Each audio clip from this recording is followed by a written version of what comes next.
Aujourd'hui, je vous propose le livre, l'album Liane, écrit et dessiné par Chen Yang-hong. C'est l'auteur.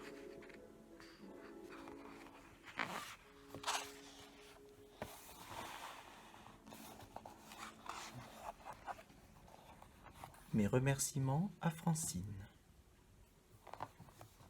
Chen Yang-hong, Liane, édition L'École des loisirs, 11 rue de Sèvres, Paris 6e.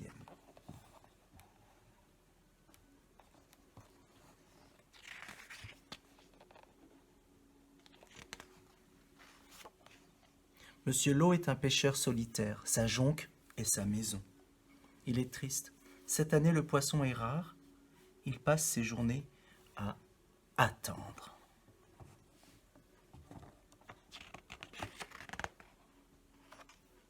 Un jour d'orage, une vieille femme prie Monsieur Lot de lui faire traverser le lac. Une fois sur l'autre rive, elle lui dit « Merci, pêcheur. Voici quelques graines qui te porteront bonheur, car elles viennent de la gueule du dragon. »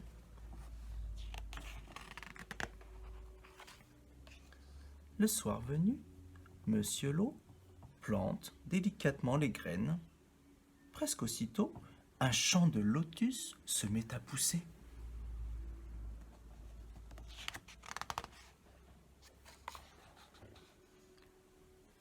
La nuit même, Monsieur Lot est réveillé par une douce mélodie qui semble venir des fleurs. L'une d'elles brille étrangement dans l'obscurité.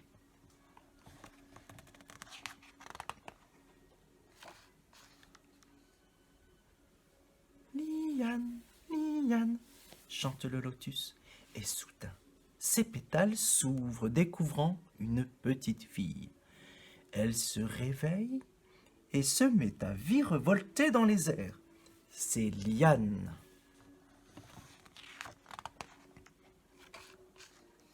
Change, dit Liane en touchant la jonque de Monsieur Lot du bout de son lotus magique, et la jonque se transforme en un magnifique bateau laqué rouge.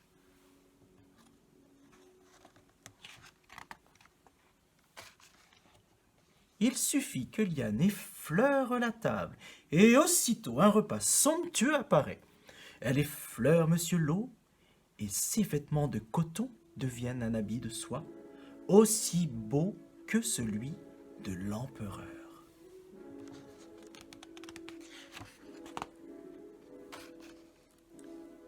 Chaque soir, à la même heure, Liane s'éveille, sort du lotus et fait apparaître tant de poissons que Monsieur Lot peut les partager avec tous les habitants du village.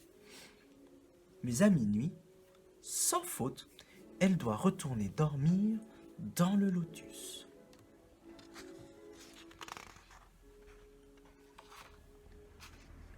La nouvelle du bonheur de Monsieur Lot file comme le vent.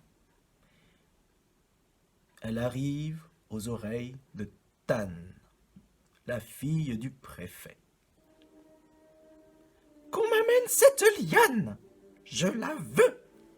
déclare-t-elle. Les gardes du préfet partent sur le champ à sa recherche. Mais Monsieur Lot refuse de dire où se trouve Liane. Alors les gardes se déchaînent, ils mettent le feu au bateau, saccagent le champ de lotus et font prisonnier Monsieur Lot.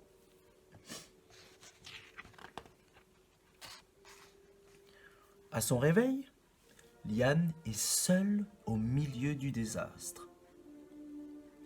Mais elle sait qui aller trouver. Elle va voir la vieille femme au sommet de la montagne. La vieille femme lui dit « L'injustice, la cupidité et la cruauté ne triompheront pas. Sèche tes larmes, va et sauve Monsieur Lot. »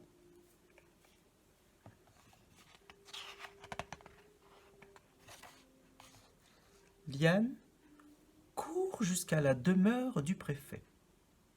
Aucun garde. aussi terrible soit-il, ne peut l'arrêter.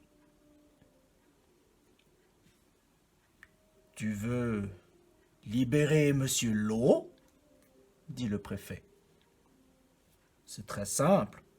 Prends ton lotus magique et transforme tout ce qui est ici en or.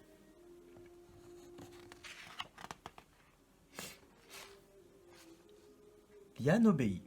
Du bout de son lotus, elle touche tout ce qu'elle voit et fait même apparaître des bijoux. Le préfet est fou de joie. Mais pour sa fille, Tan, ce n'est pas suffisant. Elle tend la main pour s'emparer du lotus magique. « Non !» crie Liane. « N'y touche pas !» Mais c'est trop tard.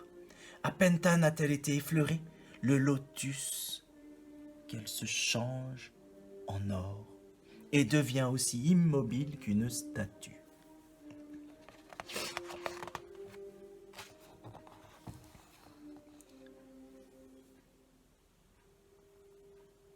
Ma fille, s'écrie le préfet. Liane, je t'en supplie, rends-moi ma fille. C'est impossible, dit Liane tristement. Tan a touché le lotus. Le charme est rompu. Ma fleur n'est plus magique.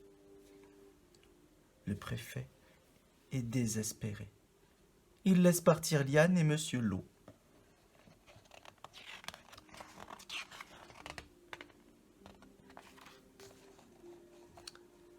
Adieu magie, adieu vêtements de soie, adieu panier empli de poissons.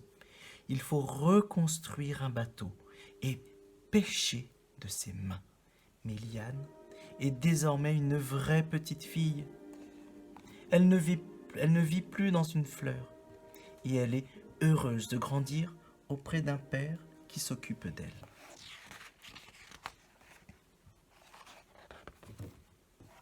Et voilà. J'espère que cette histoire vous a plu. C'était Liane de Chen Yang Hong.